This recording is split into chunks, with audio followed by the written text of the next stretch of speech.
In our last video, we gave you a challenge to make your own Yonkoma manga, and so many of you stepped up. We received tons of awesome submissions from you guys. We had people creating their very first manga, people who finally took that first step towards their manga goals, and we couldn't feel any prouder. We hope you enjoyed this amazing challenge. Thank you so much for sharing your work with us. Now, for the fun part, we're gonna be going over 5 lucky submissions. Before we move forward, I just want to make this clear. If your submission was not chosen, it's not a reflection on you, your talent, or your potential. We received over 300 submissions, and as much as we want to help everyone, it's just impossible for us to give you all feedback. Even if your Yonkoma was not chosen, there's a lot to learn just by hearing someone else's critique. In the last 3 years, we've helped over 400 beginner anime and manga artists with the help of pro-Japanese mangakas. And in this video, our amazing coaches are gonna be giving their expert feedback. So make sure to pay close attention and stick around until the very end. In case you want to take your manga journey a step further and finally gain the right skills, the right mindset, and the confidence to create your first one-shot manga with pro-Japanese mangakas acting as your editors and your mentors, then we invite you to apply to our online one-shot manga join program. We're finally opening our doors again, and we only have room for 20 new students. You can book a free manga consultation call with us to see if we're a good fit to work together. The link is in the description. P.S. You gotta be at least 18 years old to qualify. I have a question for you. Do you wear glasses? If you do, have you ever lost them before? Well, our viewer Angie definitely has. Their Yonkoma glasses tells us all about this common struggle all glasses wearers have. In their Yonkoma, their character is looking everywhere, trying to find her glasses, which are just sitting right on top of her head. By the end, she finds them as she passes by a mirror. This plotline is great for Yonkoma. It's short, it's relatable, and everyone gets it in just 4 panels. However, it doesn't properly follow the Kisho Tenketsu storytelling format. To start, the ten or the twist is already presented in the first panel, spoiling the whole plot right from the beginning. Shut up! I don't want to hear! Even if it's just 4 panels, a good Yonkoma and a good manga in general keeps their reader interested from start to finish. They gotta keep reading. So, how do we make Angie's Yonkoma more interesting? Our coaches suggest getting rid of the whole line of dialogue in the first panel. Don't even mention the glasses yet. Instead, use a single line of dialogue with just 4 words. Where are my glasses? And break it down among the panels like this. First, draw the character looking for something in the living room, in the bedroom, passing by a mirror, and wait! Finally, in the 4th panel, we find out she was looking for her glasses this whole time. This way, we keep the reveal right up to the end, making the twist more impactful. And we suggest, instead of using text to tell the reader that the character couldn't find her glasses anywhere, just draw them. You don't need to draw super detailed backgrounds. Just draw the key elements of each room, like a TV or a couch for the living room, or a bed in the background for the bedroom. Just keep it simple. Don't rely too much on text to tell a story. As our pro-Japanese mangaka mentors always say, if you want to get better at visual storytelling, show, don't tell. Have you ever gone to the grocery store and forgot something on your mental shopping list? That's exactly what happened with Hirek. In his Yonkoma trip to the store, he was out to buy coffee, but instead, he gets distracted, buys other stuff, and actually forgets the exact thing he set out to buy. It's a good, simple plotline that follows the Kisho Tenketsu storytelling format. What our coaches liked about this is that he used different angles, perspectives, and he wasn't scared to draw backgrounds. These can be pretty tricky, and for a beginner, he did a great job. However, we noticed that the main character is a little bit stiff. It kind of just looks like he's standing straight in every panel. He also feels a bit expressionless all throughout. We suggest trying out more dynamic poses and character expressions. Don't be scared to exaggerate. Our coaches also felt like there was a slightly big jump between panels 2 and 3 in terms of story flow. So, let's see what we can do to make this better. In the first panel, the main character is looking down a can of empty coffee and thinks he needs to buy more. This is actually the only panel without a background, and that's okay. The problem and intention is clear. Our MC needs his coffee. However, what we can actually do is shorten the dialogue a bit more and just add a text box in the upper corner of the second panel saying "at the store." In the original second panel, it's kind of unclear what he's exactly looking at.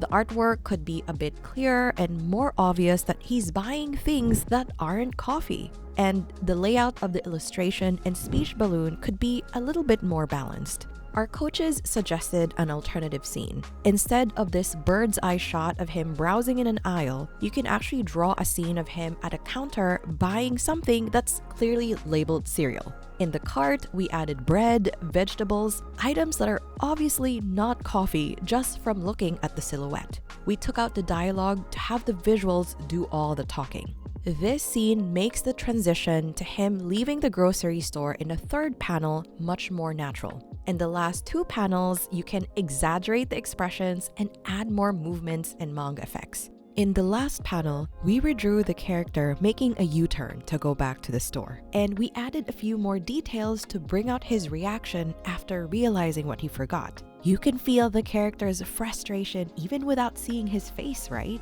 You can tell just from the body language. The sweat drop, vein mark, and squiggly lines tell you he's flustered and frustrated. The small speed lines tell you he's rushing back into the store. And the way the dialogue is cut gives a different vibe. In the original dialogue, you'll naturally read it as every single time.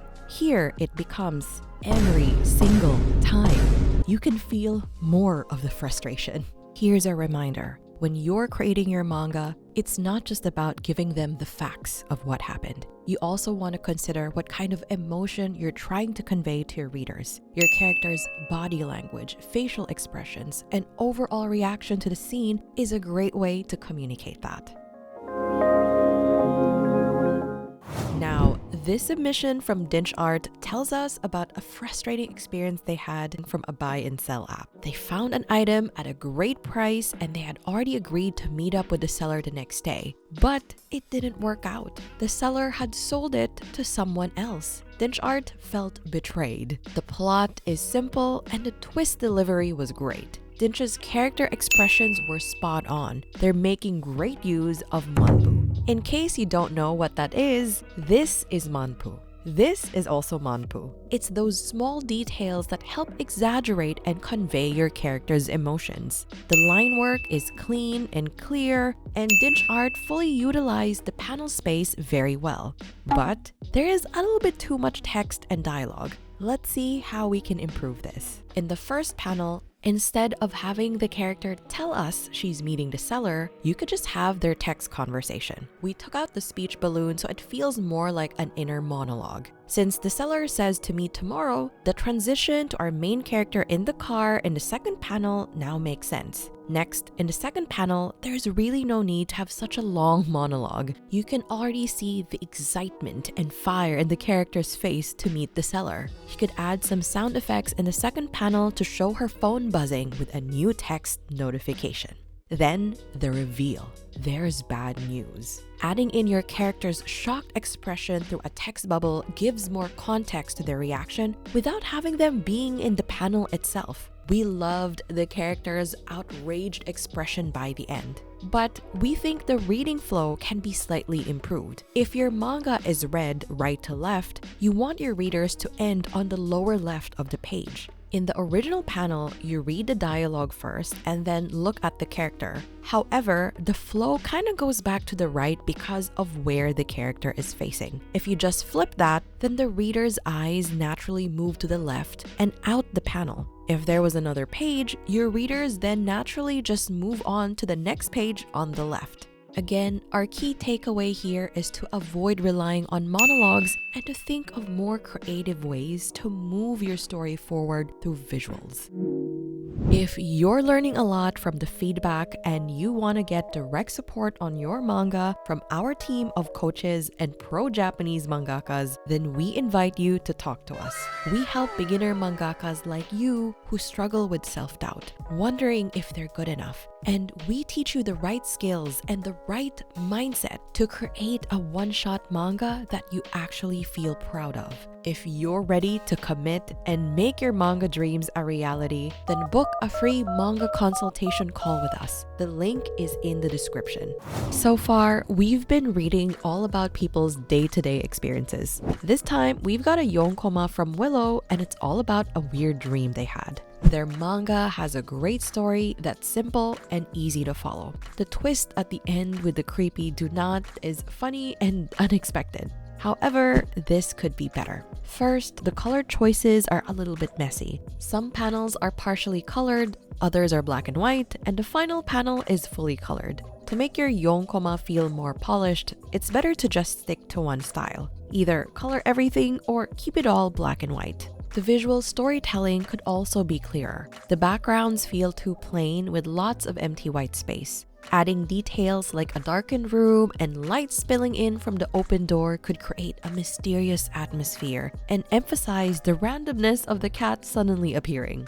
Also, art and character design consistency need some work. The main character's appearance changes throughout the panels. She starts with long brown hair in the first two panels, but ends with short blonde hair in the last one. Also, the cat's design is inconsistent. It doesn't have whiskers in the first panel, but suddenly has them later. We're not sure if these were all intentional, but we shortened the main character's hair in the first two panels and added whiskers to the cat. In the second panel, there's a perspective issue. The cat's ears line up with the edge of the table and makes the drawing look flat. So, how do we give it more depth? We can simply just move the cat's body higher. Now, it overlaps with the line art of the table and feels a bit more 3D.